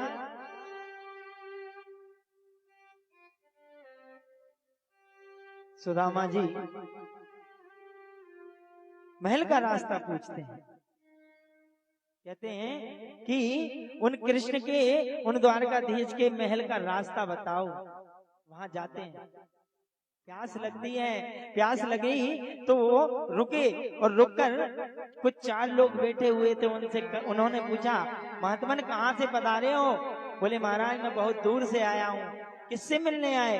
बोले कृष्ण से मिलने आया हूँ। कृष्ण कौन? बोले वो द्वारका का राजा है और वो मेरा मित्र है। तो इनके फटे हाल को देखकर वो व्यक्ति हंस रहे हैं। कभी किसी राजा को किसी रंग का मित्र होते हुए नहीं देखा, और ये ब्राह्मण कहता है कि कृष्ण मेरा मित्र है। महाराज जब ये कहा, भगवान श्री कृष्ण के द्वार पर पहुंचे हैं, और द्वार पर जो ही पहुंचे ना, तो महाराज कह रहे हैं द्वारपालों से, अरे द्वारपालों मैं बहुत दूर से आया हूँ और भगवान श्री कृष्ण से मुझे मिलना है, मेरी भेंट होना है, इसलिए आप मुझे उनसे मिलवा दीजिए। अभी भगवान श्री कृष्ण विश्राम कर रहे हैं। महात्मन अभी आप यहीं रुकिए, ये द्वारपालों ने कहा। अब ये कहा तो कहते हैं, अरे द्वारपालों कन्हैया से कह दो, अरे द्वारपालों कन्हैया से कह दो, मिलने सुदामा करीब आ गया, सुदामा करीब आ गया,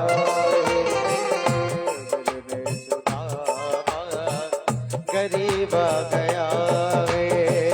भटकते भटकते न जाने कहाँ से, भटकते भटकते न जाने कहाँ से, तुम्हारे महल के करीब आ गया है, तुम्हारे महल के करीब आ गया है। ओ अरे द्वारपालो कन्हैया से कह दो, अरे द्वारपालो कन्हैया से कह दो, मिलने सुदामा करीब आ गया है, मिलने सुदामा करीब आ गया।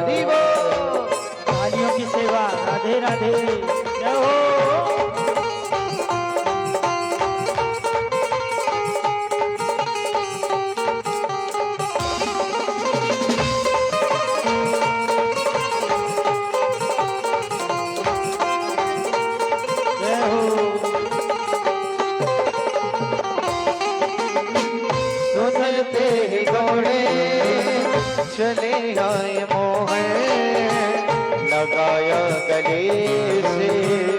सुदामा को मोहन लगाया गले से, सुदामा को मोहन लगाया गले से। को मोहन वो सुनते ही दौड़े हो चले आए मोहन, वो सुनते ही दौड़े चले आए मोहन।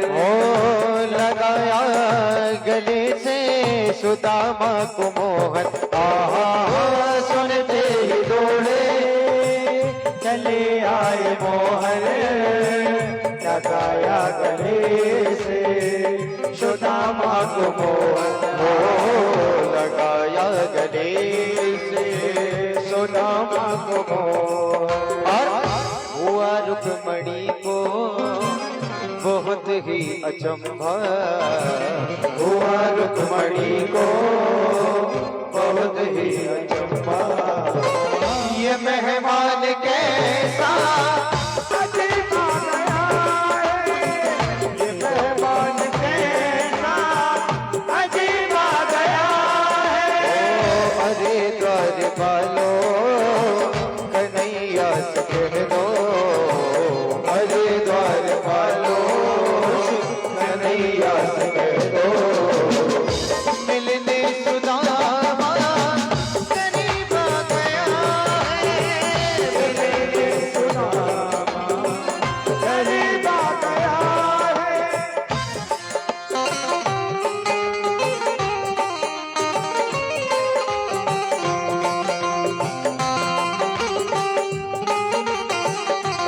तालियों की सेवा राधे राधे।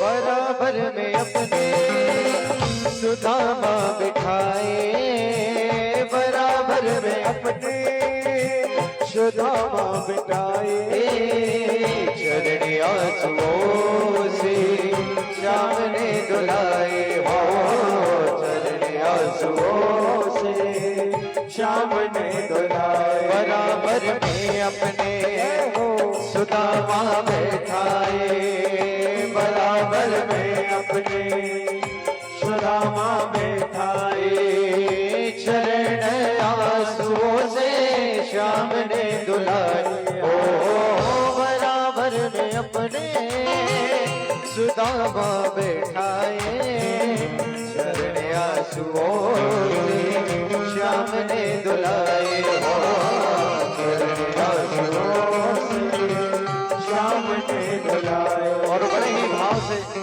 कृष्ण कन्हैया सुदामा को समझा रहे हैं क्या?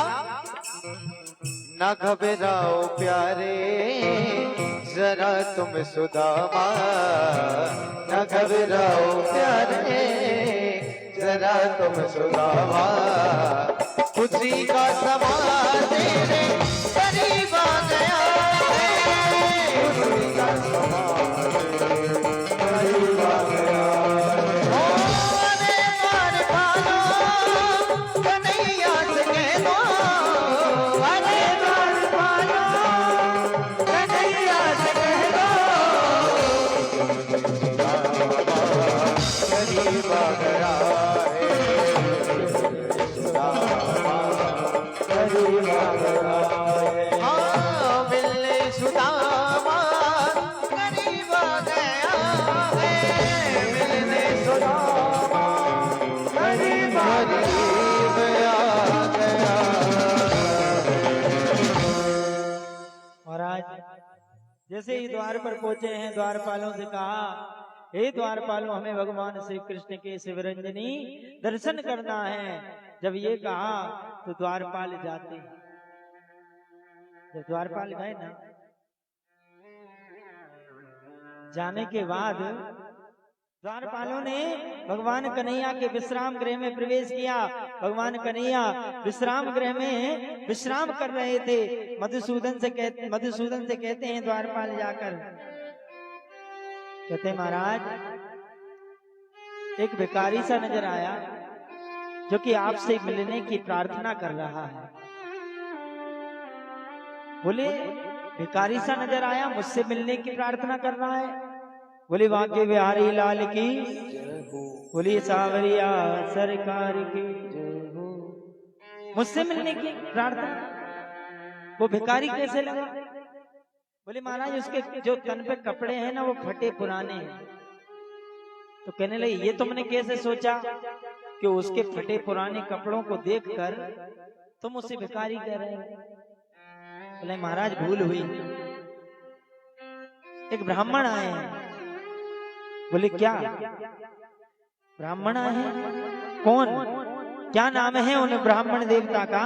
उनसे कहा नहीं तुमने कि अभी भगवान श्री कृष्ण शयन कर रहे हैं? कहले महाराज हमने कहा, मगर वो कहते हैं कि हम भगवान श्री कृष्ण के परम प्रिय मित्र हैं। कहने लगे उसका हाल कैसा है? मित्र होगा मेरा तो उसका हाल तो बताओ ना। कहते हैं शीस पगाना झगा तन पे, प्रभु जान को आए बसे कई ग्रामा,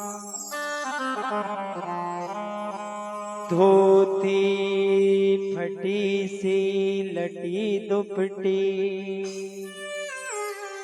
अरुपाएं उपान की नहीं श्यामा।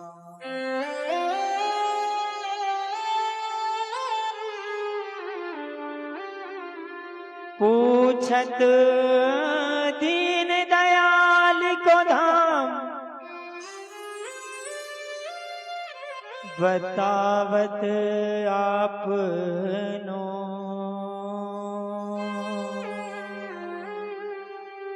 आपनो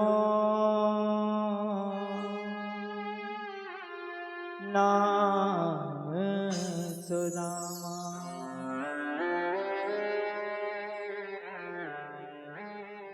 द्वार खड़ो तुझे दुर्बल एक, द्वार खड़ो तुझे दुर्बल एक, रहो चक शोभ सुधा अभिरामा। पूछत दीन दयाल को धाम, बतावत आपनो नाम सुदामा। पूछत दीन दयाल को धाम, बतावत आपनो नाम सुदामा। पूछत दीन दयाल को धाम, बतावत आपनो नाम सुदामा। पूछत दीन दयाल को धाम, बतावत आपनो नाम सुदामा। शीश पगाना झगा तन पे, शीश पगाना झगा तन पे, प्रभु जाने को आए बसे के गामा। धोती फटी सी लटी दुपटी, अरुपाएं उपान को नहीं सामा। धोती फटी सी लटी दुपटी, अरुपाएं न पाए की नहीं सामा। जब कन्हैया ने ये सुना, महाराज धोती फटी तटी लुपटी, कहने लगे ऐसी स्थिति में कोई तुझ आया है, कोई ब्राह्मण आया है।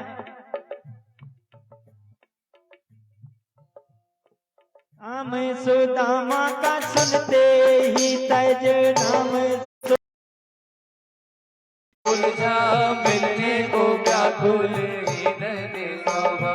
ऐसे बेहाल बेहावन से, बेहाल विवादन को, ऐसे बेहाल बेहावन से भय कंटक जाल गढ़े पुनी जोड़ी। आए आयो देना किसे देने कोई आए।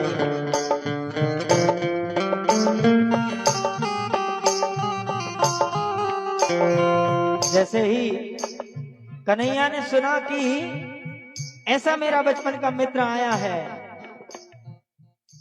तो भगवान को ऐसी उतावली हुई, अपने सिंहासन को छोड़ा मेरे को। और जैसे ही सिंहासन को छोड़ा तो आज गोविंद अपनी हजारों पटरानियों में से दौड़ते हुए जाते हैं। सैनिक मन में विचार कर रहे हैं, न जाने हमने ऐसा कौन सा अपराध कर दिया कि भगवान ने हमसे ये नहीं कहा कि उस द्वार के ध्वज को अंदर लेकर आ जाओ। स्वयं कन्हैया दौड़ कर जा रहे हैं। अगर ब्रह्मा भी इस द्वारका के द्वार पर आ जाता ना तो कन्हैया उसको लौटा देते, मगर आज अपने बचपन के मित्र का नाम जो है सुदामा सुना है, तो सुदामा का नाम सुनते ही मेरे गोविंद दौड़े हैं। ऐसी उतावली है गति में उतावली है मन में गोरी, ऐसी उतावली है गति में जैसे, ऐसी उतावली है गति में जैसे, पावन वायु का पंथ कटोरा, पावन वायु का पंथ चकोरा। मित्र से मिलने को मित्र चले जैसे, मित्र से मिलने को मित्र चले जैसे, धावत चांद की ओर चकोरा। मित्र से मिलने को मित्र चले जैसे, धावत चांद की ओर चकोरा। मित्र से मिलने को मित्र चले जैसे, धावत चांद की ओर चकोरा। मित्र से मिलने को मित्र चले जैसे, धावत चांद की ओर चकोरा। कुछ समय लग गया है। जब समय लगा सुदामा जी ने मन में विचार किया, कृष्ण राजा बन गया है, धन वैभव इकट्ठा हो गया है, इसलिए इस गरीब मित्र को भूल गए। और अगर मेरे पास भी धन होता तो मुझसे मिलने जरूर आता। मेरे कन्हैया के विषय में जब ऐसा सोचा तो वहां से द्वार से कुछ दूर बढ़े कि अब लौट कर जा रहा हूं, अब कभी नहीं आऊंगा। तो जो लोगों ने पूछा था वो लोग हंस रहे हैं, कभी नहीं देखा हमने कि कोई राजा कोई रंग का मित्र हो। तो उनकी हंसी को देखकर उस घूंट को भी मेरे सुदामा पी जाते हैं। कन्हैया को जब समय लगा ना तो कन्हैया आए हैं और पीछे से सुदामा के कंधे पर मेरे मोहन ने हाथ रखा है। और जैसे ही हाथ रखा ना महाराज मुड़े दोनों, एक दूसरे के मुख को देखा। तो जब मुख को देखा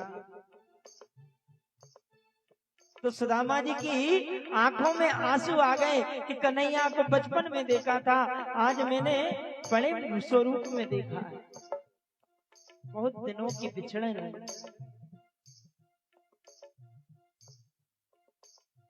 बरसों के बिछड़े दो मीते आज सन्मुख हैं, बरसों के बिछड़े दो मीते आज सन्मुख है। नैनों में दर्शनों की याचना पवित्र है। बरसों के बिछड़े आज मीते दो सन्मुख है। बरसों के बिछड़े दो मीते आज सन्मुख हैं, बरसों के बिछड़े दो मित्र आज सन्मुख है। नैनों में दर्शन की याचना पवित्र है। नैनों में दर्शन की याचना पवित्र है। मिलने में ललक भी है, मिलने में झिझक भी है। मिलने की ललक भी है, मिलने में झिझक भी है। भालपन के साथियों की दशा कुछ विचित्र है। बालपन के साथियों की दशा कुछ विचित्र है। दोनों के नैनों में आंसुओं के मोती है। दोनों के नैनों में आंसुओं के मोती है। दोनों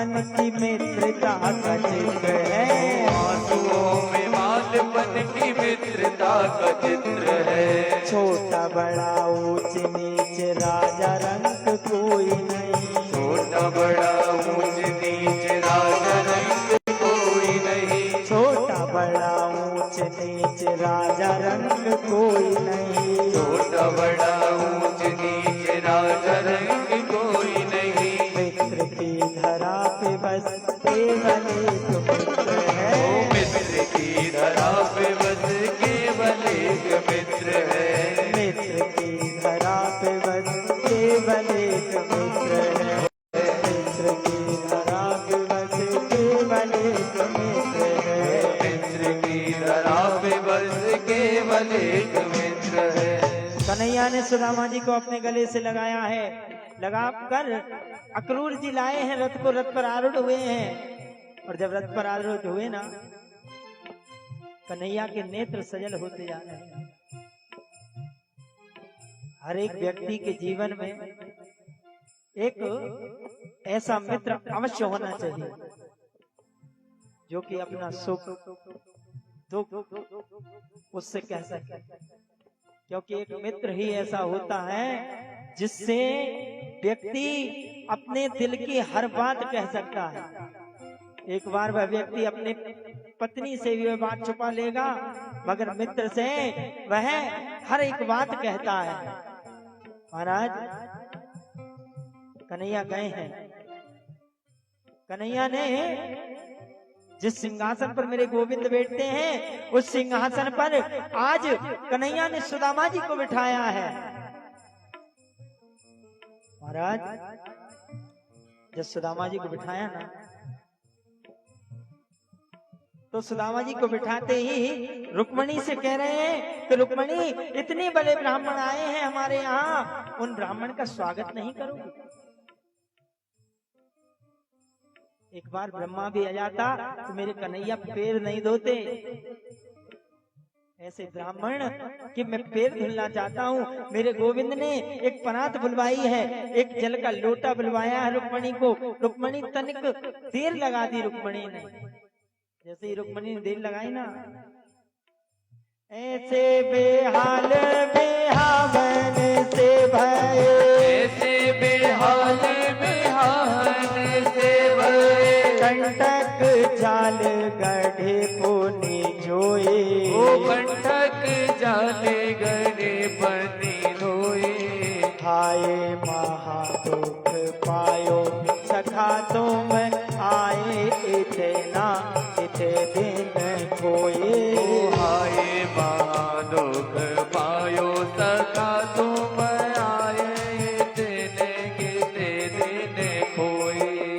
देख सुदामा की दीन दशा, ओ देख सुदामा की दीन दशा, देख सुदामा की दीन दशा, ओ देख सुदामा की दीन दशा, करुणा करके करुणा निधि रोए, करुणा करके करुणा निधि रोए, पानी भरा के को हाथ छुओ नहीं, पानी भरात को हाथ छुओ नहीं, नैनन के जल से पग धोए, नैनन के जल से पग धोए, ओ नैनन के जल से पग धोए, ओ नैनन के जल से पग धोए।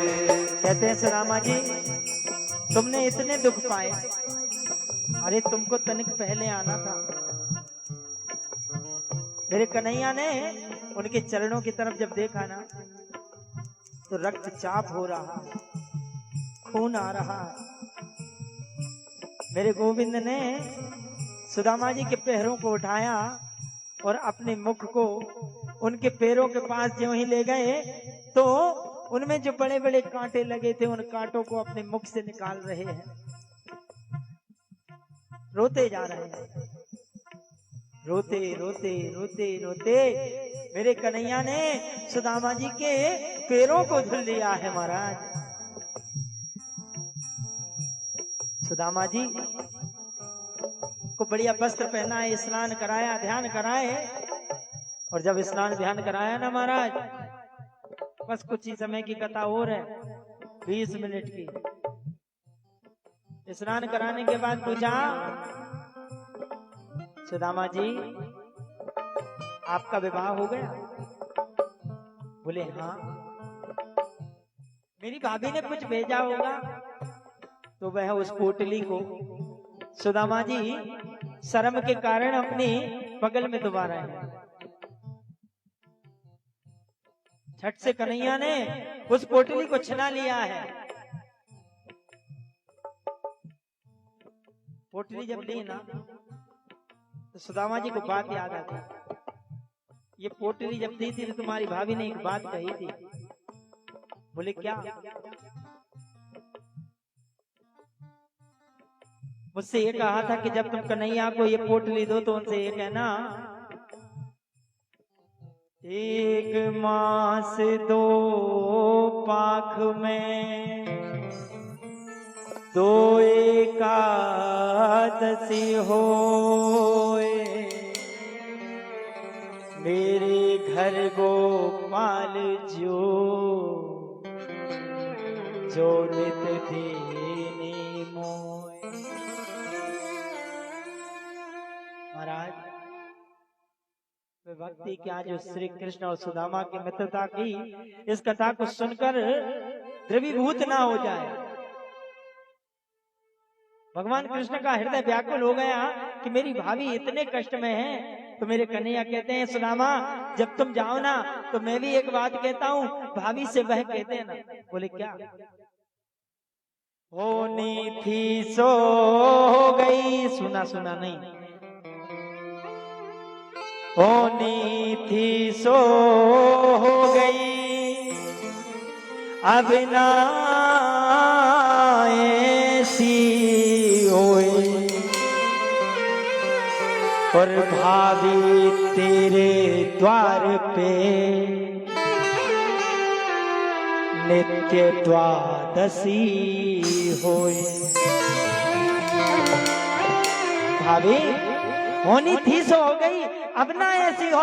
ये तेरा कृष्ण ये शपथ लेता है कि तेरे द्वार पे अब हमेशा द्वादशी होगी, कभी तेरे द्वार पर तू कभी भूखी नहीं रहेगी। ये तेरे कृष्ण का वादा। राज धन्य है वह कृष्ण और धन्य है वह सुदामा कि जिनने अपनी मित्रता का इतना भाव रखा। आज भैया किसी के पास पैसा हो जाए तो वह अपने रिश्तेदारों को ही भूल जाता। मित्रता की तो बात अलग है। ऐसी मित्रता ना कभी कोई ने की है और ना कभी हो सकती। लोग कहते जरूर हैं कि वह मेरा मित्र सुदामा जैसा है।